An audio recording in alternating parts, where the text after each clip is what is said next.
नमस्कार।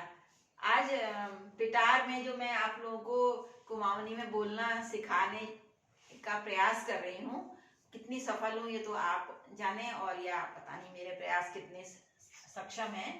देखिए, आज जो है अभी भी हम रसोई में, क्योंकि रसोई का काम अभी पूरा नहीं होता और रसोई का जिंदगी में कभी पूरा होता भी नहीं है। तो आज हम रसोई में ही हैं और दो लोग वहाँ बोल रहे हैं।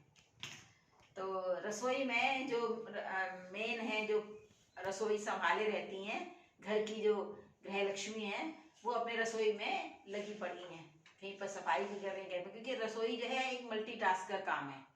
उसमें अकेले आप सोचें कि मैं चाय ही बना लूँ, तो पानी, चाय बनाने के लिए पानी उबाल लूँ या गैस जला लूँ या स्टोव जला लूँ, तो उससे नहीं होता। हमारे दिमाग में उसमें सब कुछ 1 बाय 1 चलता रहता है।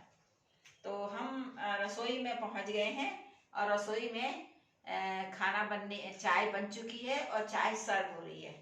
तो उसी समय उस घर की एक महिला है, दूसरी महिला है, वो आती है, वो कहती है काकी के करणो। अच्छा, मतलब इसका मतलब भतीजी है। काकी हमारे यहाँ कहते हैं चाची को। वो कह रही है काकी के बहुणो। अच्छा, तो बिल्कुल के बड़ू रखते रखते चला चाह बड़े बेर यो भानन में धर रखो, तू सबनगन दिया जा ट्रे में धर बे। तो वो कह रही है कि क्या बना, सुबह सुबह चाय बना रखी है, तू ट्रे में रखकर सबको दे। सबन का मतलब सबको, सबन का मतलब सबको दिया चा। और हमारे यहाँ चाय को चाय नहीं कहते, चाह, यो चाह सबन का दिया, ये चाय सबको दिया। उसके बाद वो जो चाय जिसको देने का आदेश किया था, उन्होंने कहा था, वो महिला कहती है आज बता दें कि बढ़ूं। तो वो कहती है बताओ तो आज क्या बनाए, जरा सोचो, जरा सोच दें कि बढ़ूं आज। रोज यही काम है रगो कि के बढ़ूं, रत्ते के बढ़ूं, दिन में के बढ़ूं, ब्याल के, मैं बहुत दिमाग लगूंगा, तो मुश्किल काम लगूं। कह रही है रोज यही सोचने का काम रहेगा, सुबह क्या बनाए, दोपहर क्या बनाए, रात में क्या बनाए। ये बहुत मुश्किल काम लगता है मेरे को, मुश्किल काम लागू मतलब लगता है। और रोजों का ये रहो, मतलब रोज का ही रह गया है कि क्या बनाए। तो वो जो दूसरी जो महिला है, वो समझते उनसे, काकी है तो भतीजी है, भतीजी तो छोटी होगी। वो कहती काकी तुम जेले बढ़ाला, अद्भुत स्वाद हूँ, अमृत तो जो हूँ। वो कहती चाची आप जो भी बनाओगे वो अद्भुत होता है। अमृत मतलब अमृत जैसा होता है। अमृत, अमृत को हमारे यहाँ क्या कहते हैं, अमृत, अमृत जो हूँ।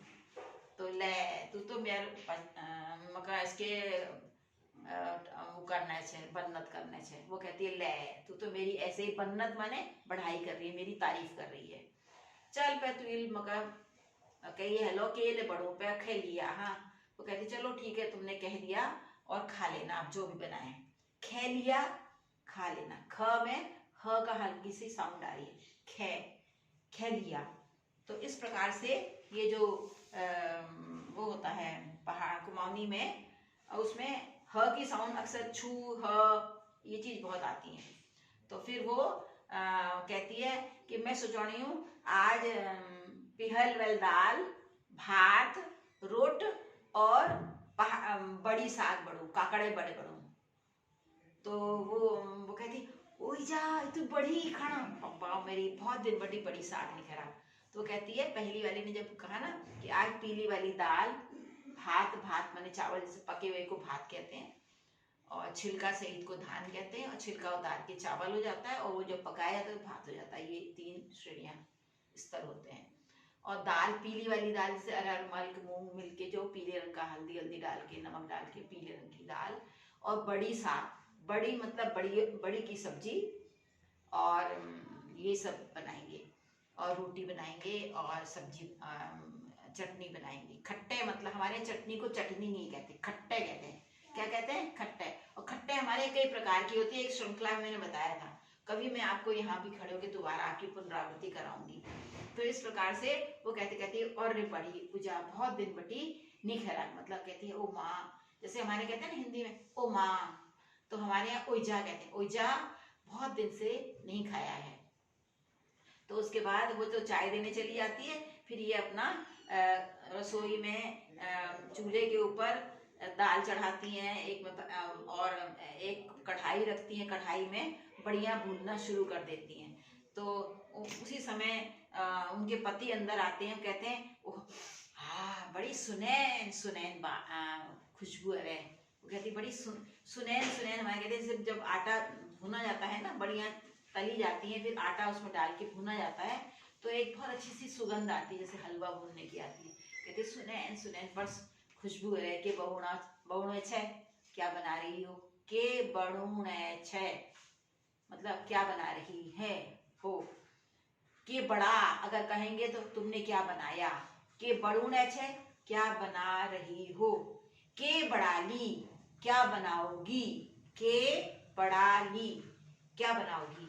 अब कल से मैं आपको इसमें लिख कर भी दिखाती जाऊंगी जो शब्द आपको होगा। आज मैंने अभी बहुत लंबा वीडियो हो जाएगा, कल मैं आपको एक एक शब्द जैसे जो बोलती जाऊंगी तो उसकी यहाँ पर एक सूची जैसे बना दूंगी और उसको कई बार बोल के आपको बताऊंगी, क्योंकि मैं चाहती हूँ कि जब मैं सिखाऊं तो आपके दिमाग में, आपके मस्तिष्क में, आपके मन में वो घर कर जाए और आपको बोलने के प्रति आप चाव पैदा हो। जब हमें कोई चीज़ आती नहीं है ना तो हमारे में चाव नहीं पैदा होता, इंटरेस्ट नहीं आता, पर जब हमें आने लगती है तो हमारा उसमें हमें उसको प्रयोग करने का मन होता है। जैसे बच्चा होता है ना, उसको चलना नहीं आता, जब वो पहला कदम रखता है तो वो उसको डर तो होता नहीं है, वो अगला कदम रखता है। इसी प्रकार से ये आप मतलब कुमाऊनी सीखने में जो अब नए नए सीख रहे हैं वो बच्चे की तरह हैं और वो आपने पहला कदम रखा, अब अगला कदम रखेंगे। तो इस प्रकार से जो मैंने आज आपको बताया उसको आप मनन करिएगा और कई कई बार ये वीडियो देखकर इसको सीखने का प्रयास करिएगा।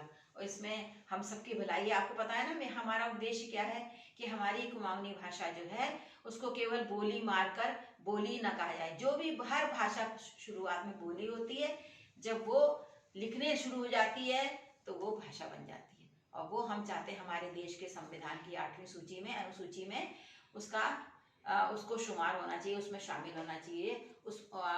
हमारे संविधानिक 8वीं अनुसूची में हमारे कुमाऊनी भाषा शामिल होनी चाहिए। यो मैं एक मेरे प्रयास से ये तुम सफल पड़ेगा। नमस्कार।